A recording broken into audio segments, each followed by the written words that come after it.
Germany's Foreign Minister Annalena Baerbock has backed calls to investigate potential human rights violations committed by Russia in Ukraine. She was speaking via video link to the UN Human Rights Council in Geneva. We urgently need a commission of inquiry on Ukraine to investigate all violations of human rights that have been committed by Russia since its military aggression.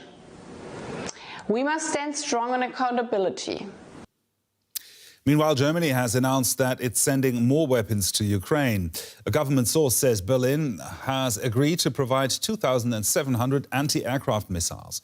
The weapons are Soviet-designed Strela missiles from the stocks of the former East German armed forces. Germany had already committed to delivering 1,000 anti-tank weapons and 500 surface-to-air missiles.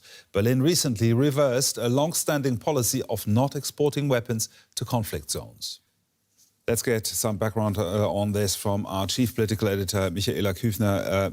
Michaela, these weapons are said to be of Soviet production from the former East German army. That's an irony of history, isn't it? I think we're in the process of actually writing a new chapter in history.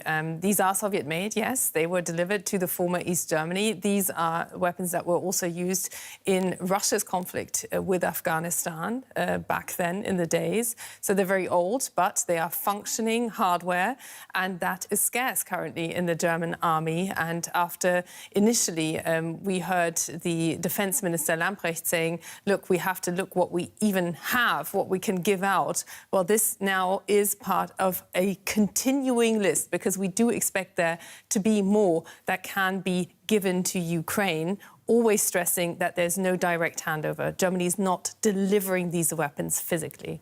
Does that make a difference for Russia? How is Russia viewing this? It's NATO weapons being used against them. I'm sure they're going to have something to say about it. Well, these are specifically not weapons that are earmarked within NATO contingencies, and this actually is a key point.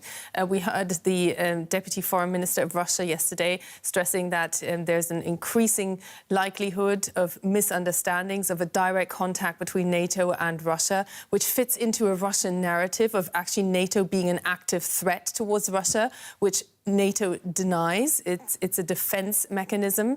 And clearly, all NATO countries that are sending weapons are at pains to stress and to ensure that there is no direct contact, because that's what everybody wants to avoid, and that there would be a direct confrontation with Russia, which could, and, you know, I'm surprised I'm even saying this, but that is World War III scenario if that was to happen. So these are the stakes that are on the table at the moment.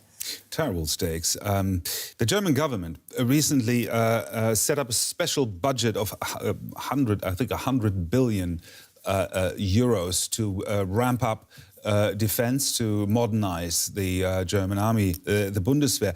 And a fierce debate has now flared up in German politics about that. Can you bring us up to speed?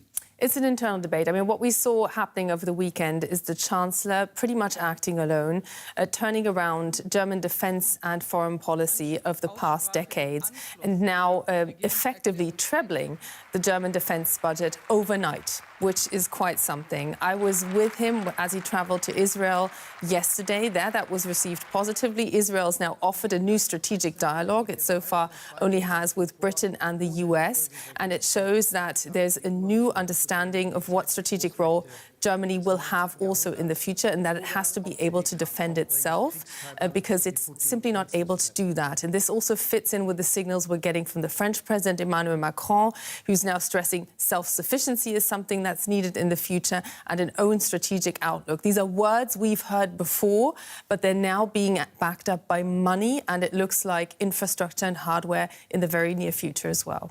Well, I think the money is the important sign. It always shows when people are serious. DW's chief political editor, Michaela Küfner, there for us. Thank you. And here are some more headlines related to this war.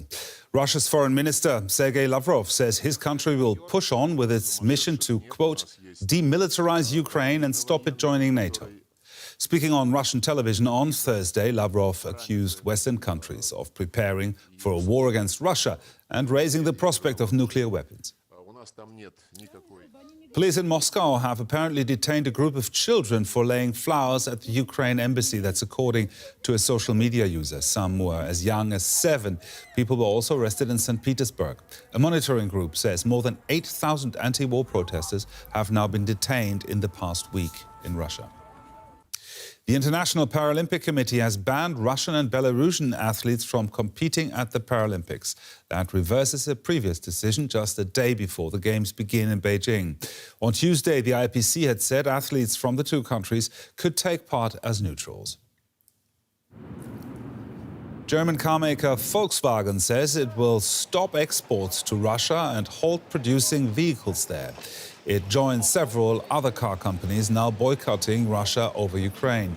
Some of the world's biggest technology companies, clothing brands and industrial giants have now cut all ties with Russia, while various shipping companies have stopped deliveries.